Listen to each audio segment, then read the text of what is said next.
حسن یوسف بے مثال تھا. 3 مہینے رجی خلقت، 3 مہینے عارف کھڑی بول رہا ہے.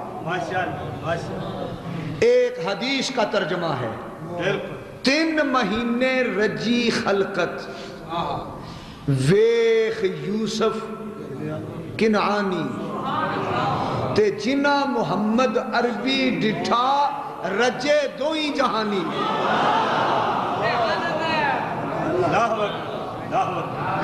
صحابہ کرام کو غزوات میں جہاد میں نہ پیاس رہتی نہ بھوک رہتی. اور جنہوں نے جمال مصطفیٰ دیکھا ہو انہیں بھوک اور پیاس کیا کہتی ہے. حدیث میں آتا ہے صحابہ کو جب پیاس لگتی تو حضور کو دیکھتے پیاس بجھ جاتی.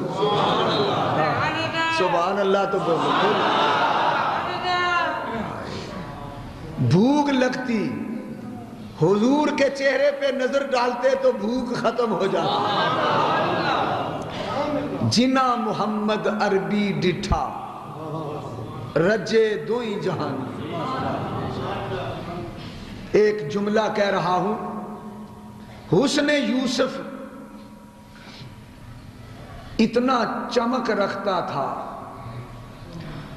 حسن یوسف میں چمک ہے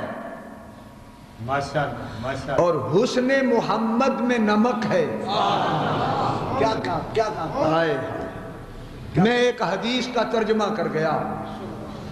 حضور نے فرمایا اخی یوسف صبیح وانا ملیح. یوسف کا حسن سفید تھا، میرا حسن نمکین ہے. حضور نے فرمایا میرا حسن نمکین ہے. سفید چیز جو ہوتی ہے اس میں چمک ہوتی ہے اور وہ چمک کر دوسرے کو دور کرتی ہے. اور نمک کی شان یہ ہے کہ ہر کے در کان نمک رفت نمک شد. نمک کے اندر کشش ہوتی ہے، وہ ہر کسی کو اپنی طرف کھینچتا ہے. جو حسن نمکین ہوتا ہے وہ ہر کسی کو اپنا بناتا ہے. جو حسن سفید ہوتا ہے وہ ہر کسی کو دور ہٹاتا ہے. یہ حضور کا فرمان ہے. حضرات محترم، صحابہ نے پوچھا تھا یا رسول اللہ حسن یوسف اور آپ کے حسن میں کیا فرق ہے؟ حضور نے فرمایا یوسف کا حسن سفید تھا، میرا حسن نمکین ہے.